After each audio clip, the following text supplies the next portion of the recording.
What else does being a part of the best school district in the nation mean for Cobb's citizens and parents? It means we will respect parents as our guardian and partners in decisions relating to their child's legal right to an education. It means, at the end of the day, we will respect that those parents, not we, are the primary decision maker regarding many aspects of their child's education. There are many more that I don't need or didn't think I needed to say out loud, but apparently I do. Citizens and parents should also be able to take for granted that all Cobb students at any school who have completed the requirements for graduation will have the same opportunity to celebrate graduation, and their family will have the opportunity to celebrate with them. Recognizing 12 years worth of learning and achievement on a graduation stage is one of the most celebrated American traditions, a recognition by not only a student's school district, and teachers, but his or her family and community. As you know, in our last graduation season, the parents of one of our students with exceptionalities at Sprayberry High School reported she was unable to participate with the rest of her class. We've heard from her this evening. Understandably, this deeply concerned the members of this board and the administration as well. We immediately began an investigation as to how this could have happened. While I still cannot fully report on what occurred, as it quickly appeared to be a personnel, not a policy matter, I do want to provide what information I can.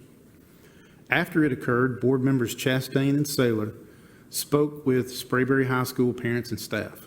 Board Chair Scammahorn indicated that he had a similar conversation with Mr. Wheeler. Based on those conversations and the conversations they had with parents in their posts, Board Member Chastain asked that I review our graduation process. His request was clear and asked for two specific answers. How do we ensure all Cobb children have the same graduation opportunities?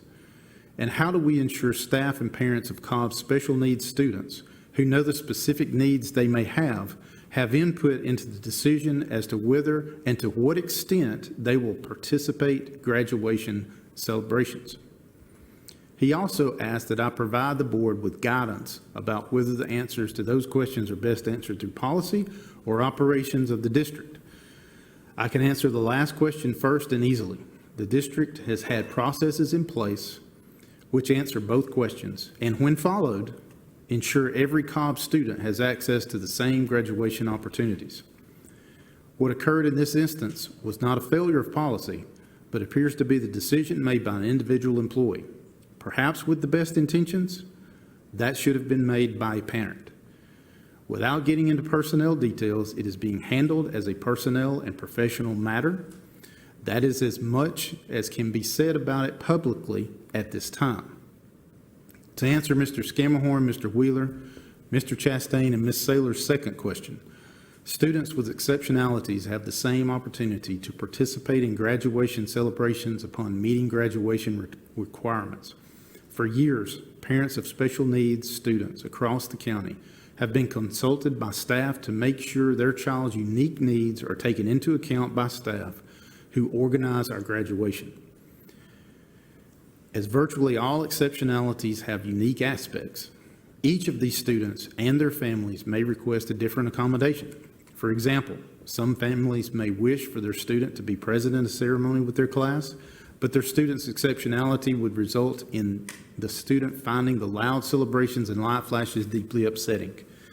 Consequently, school personnel consult with parents and teachers before ceremonies to determine what is appropriate for the student and desired by the student's family. This parental consultation and input has been part of the high school graduation process at all 17 of Cobb's high schools for years, and it will continue to be.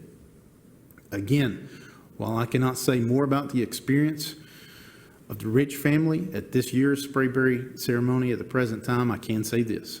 First, on behalf of the district, I apologize to Ashlyn and her family.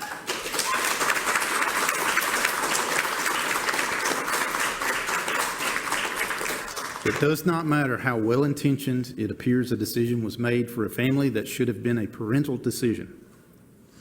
Let me repeat that. That should have been a parental decision. And what happened should not have happened. While we cannot go back in time, I can give you this. I have now directed the consultation process regarding how we will proceed with the graduation ceremony for students with exceptionalities to become more formalized. The understanding and agreement between the school and the parents or guardians of the individual student will be put in writing in advance of the ceremony, and everyone will have a copy of it, ensuring there are no misunderstandings.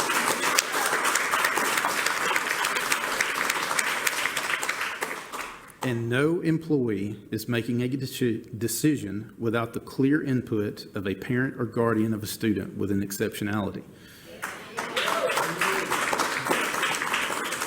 We will continue to recognize and greatly appreciate the role of parents as primary decision makers for their children. After discussions and direction to our team, I am more confident than ever that every staff member understands the importance of receiving input from parents when we may need to depart from expected practice. I am also confident we are taking every step so graduation is what it should be for every student, a celebration of their and their family's hard work and experience. So, Ashlyn, thank you for coming to public comment tonight, and we have been successful in hearing you, and you have been successful in delivering your message so that every student who has an exceptionality will be able to take part however their family chooses. Thank you.